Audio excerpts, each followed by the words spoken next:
మన దగ్గర ఉన్నారు MGM 7 hills hospital senior consultants doctors medical gastroenterologist doctor Gautham garu మరియు సర్జికల్ గ్యాస్ట్రోఎంట్రాలజిస్ట్ ఉషా రామకృష్ణ గారు. Hi madam. హలో సార్, ఎలా ఉన్నారు? చాలా బాగున్నాను.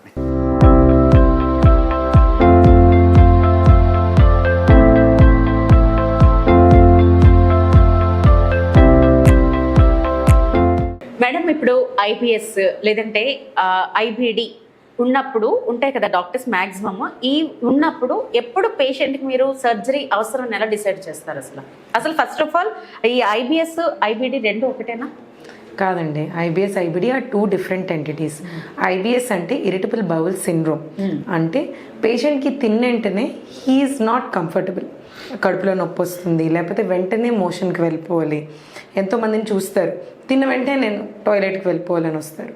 ద సెకండ్, లేకపోతే తిన్న వెంటనే వాళ్ళకి బాగోదు, రోజులు కొద్ది వాళ్ళకి సరిగ్గా మోషన్ అవ్వదు, మోషన్ అయినా కంప్లీట్గా అవ్వలేదు అన్న ఫీలింగ్ ఉంటుంది. అది ఐబిఎస్ అంటే. అండ్ ఇరిటబుల్ బౌల్ సిండ్రోమ్ అన్నది it's purely a medical disease. And usually this is related to stress. ఆ పేషెంట్కి సమ్ సార్ట్ ఆఫ్ స్ట్రెస్ ఉండడం వల్ల ఆ స్ట్రెస్ అన్నది బౌల్ మీద పడుతుంది. బౌల్ అంటే పేగుల మీద పడి, అందుకని పేషెంట్ తిన్నంటే హీఈస్ నాట్ కంఫర్టబుల్.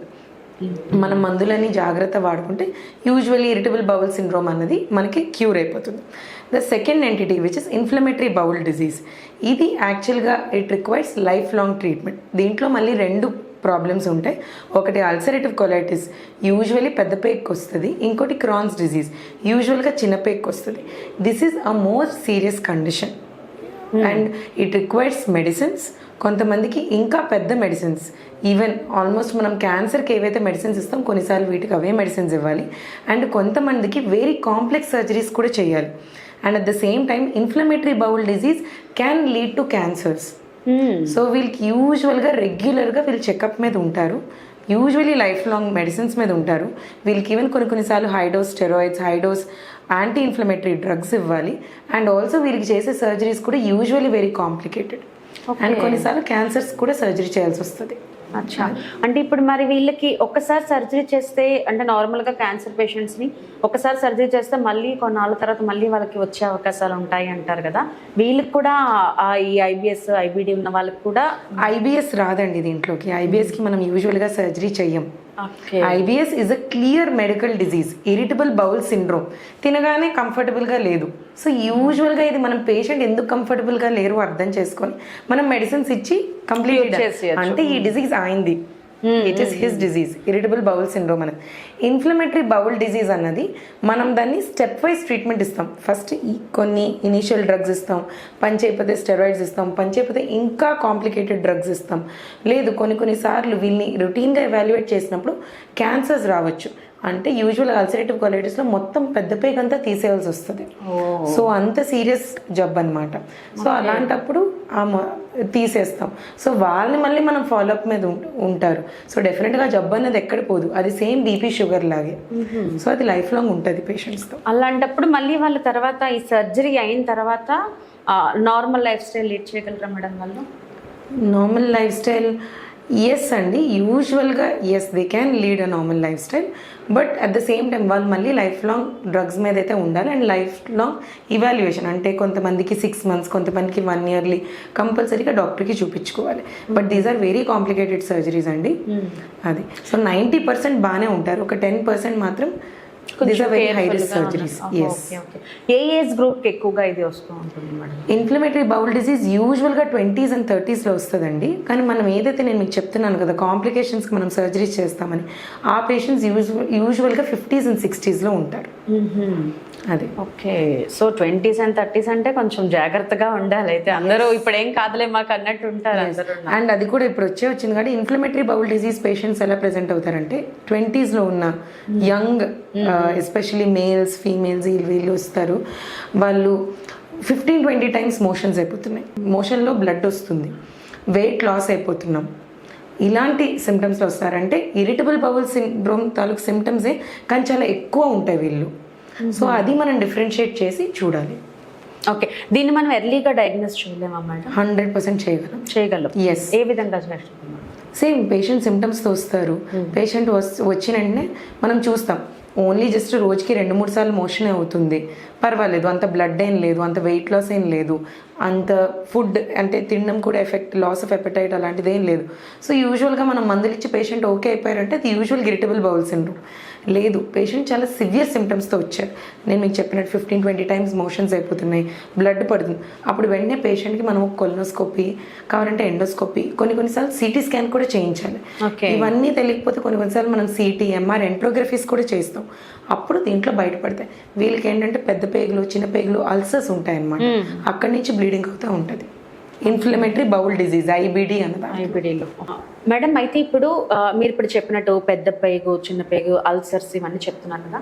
ఈ గర్డ్ అండ్ ఇంకా జిఆర్డి గర్డ్ అండ్ ఇంకా పెప్టిక్ అల్సర్స్ ఇవన్నీ అందరికీ కామన్ మామూలుగా. అయితే ఇవి ఎప్పుడు మెడిసిన్స్తో తగ్గే అవకాశాలు ఉంటాయా, లేదంటే ఖచ్చితంగా వీటికి కూడా సర్జరీ వరకు వెళ్ళాలి?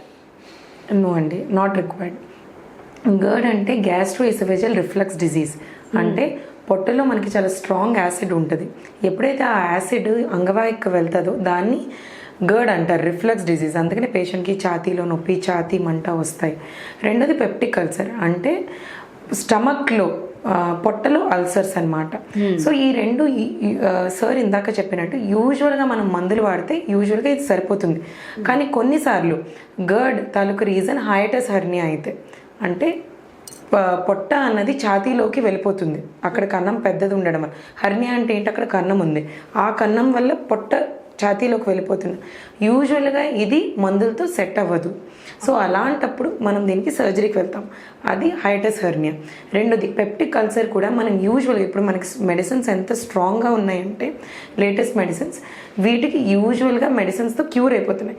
బట్ అయినా కొంతమంది కాంప్లికేషన్స్ వస్తాయి, అంటే అల్సర్లో బ్లీడింగ్ అవ్వడం, లేకపోతే అల్సర్ పగిలిపోవడం.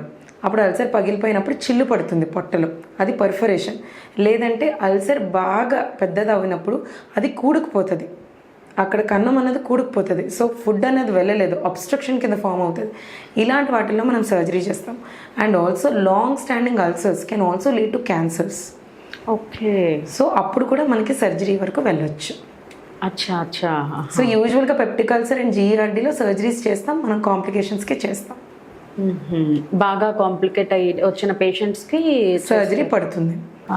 సార్, అయితే ఇప్పుడు ఈ ఈసోఫాగస్ స్టంటింగ్ కోసం, అంటే మీకోసం మేము బయట విన్నాం, చాలా తక్కువ మంది చేస్తారు, బట్ మీరు ఇందులో ఎక్స్పర్ట్ అని అయితే విన్నాం.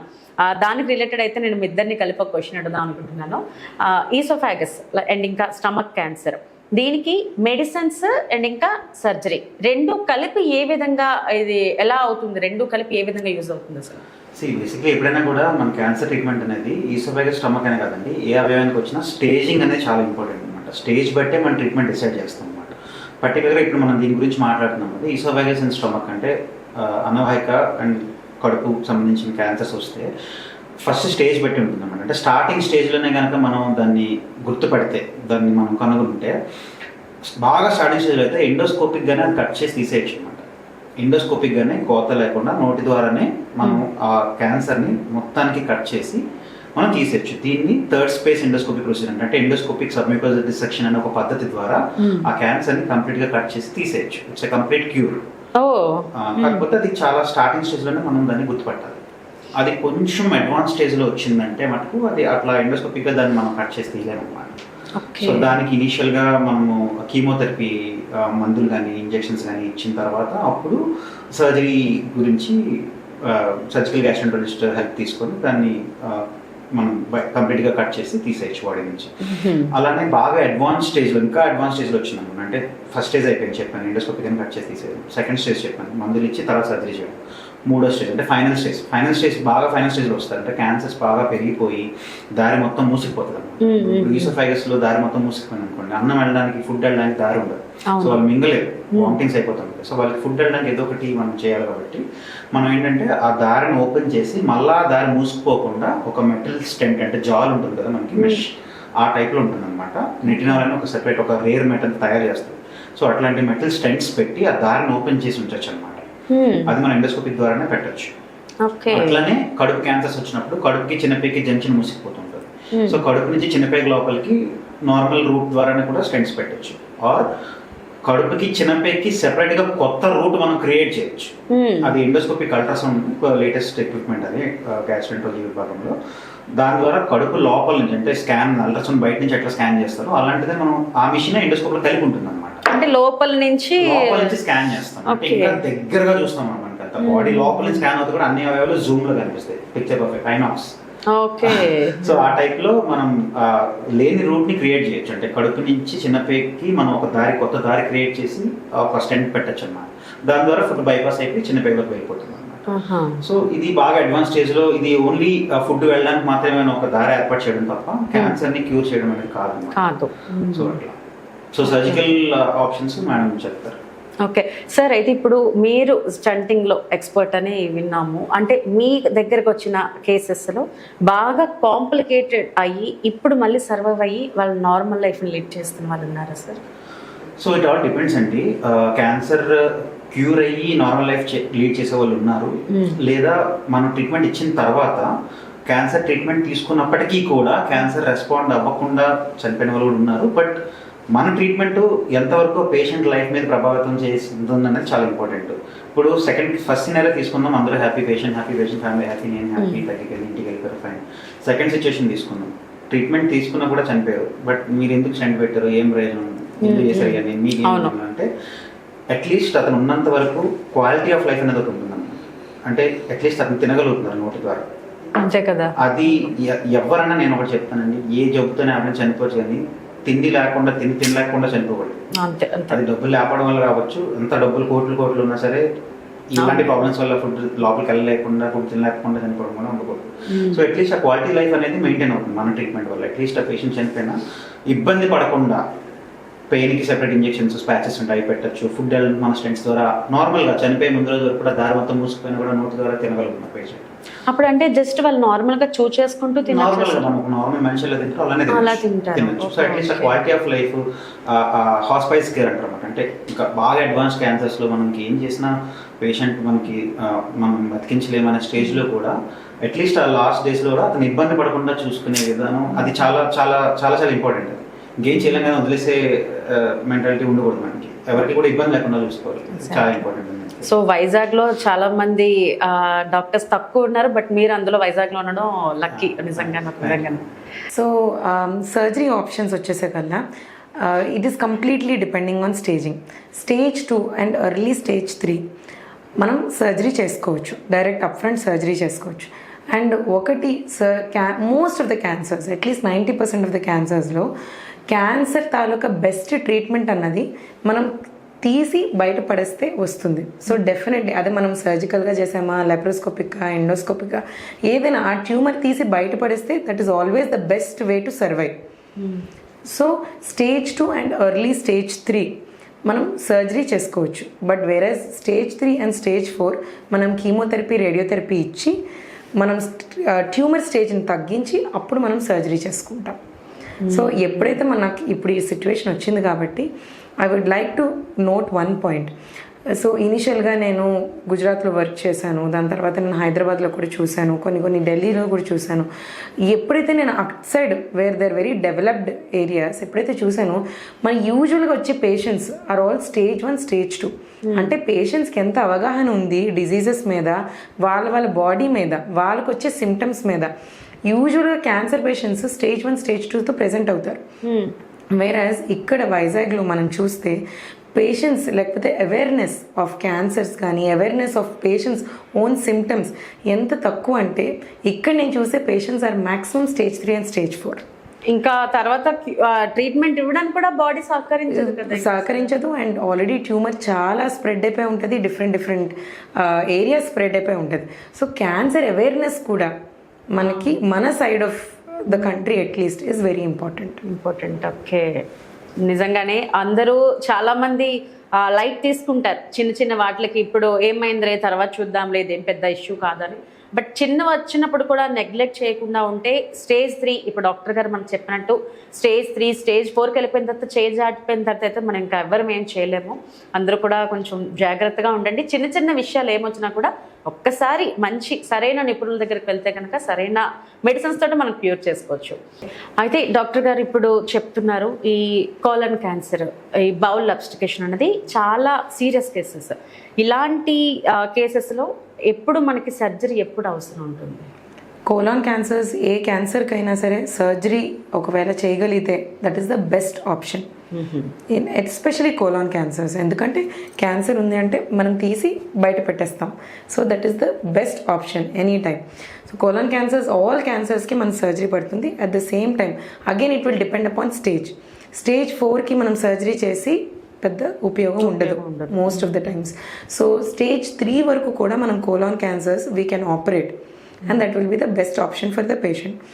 అబ్స్ట్రక్షన్ అంటే పేగులు తిరగబడిపోవడం, అది క్యాన్సర్ వల్ల తిరగబడిపోవచ్చు, క్యాన్సర్ లేకుండా కూడా పేగులు తిరగబడవచ్చు. ఇవి యూజువలీ సర్జికల్ ఎమర్జెన్సీస్ అండి. పేగులు తిరగబడిన తర్వాత పేషెంట్ ఇంకా రోజులు ఇంట్లో ఉండలేరు. యూజువల్గా 1-2 గంటల్లో హాస్పిటల్కి వచ్చేయాలి. సో మేము కూడా పేషెంట్ వచ్చిన 2-3 అవర్స్ లోపలే మేము సర్జరీ కూడా చేస్తాం. సో అలాంటప్పుడు మనం పేగులు కట్ చేయడం, లేకపోతే పేగు బయటకు పెట్టడం, దాన్ని స్టోమా అంటారు, అలాంటివి ఏమైనా చేసి పేషెంట్ ప్రాణం బతికించాల్సి వస్తుంది. ఇది ఎప్పుడు తెలుస్తుంది పేషెంట్కి పేగులు తిరగబడి? అంటే పెయిన్ లాంటిది ఏమైనా వస్తుందా? సివియర్ పెయిన్ అండి, అన్బేరబుల్ పెయిన్. పొట్ట బాగా ఉబ్బిపోతుంది, ఆగకుండా వాంతులు అయిపోతూ ఉంటాయి, కింద నుంచి మోషన్ గాలి ఆల్రెడీ ఒక 3-4 డేస్ నుంచి పాస్ అవ్వకుండా పేగులు మొత్తం పొట్టిలా ఉబ్బిపోయి వస్తారు పేషెంట్. ఓకే, అది ఎక్కువ లేట్ చేసినా, ఎందుకంటే పేగులు తిరగబడిపోయి ఉంటాయి కాబట్టి పేగులు కుళ్ళిపోయే అవకాశం కూడా చాలా ఎక్కువ ఉంటాయి, బ్లడ్ సప్లై అందక. ఓకే.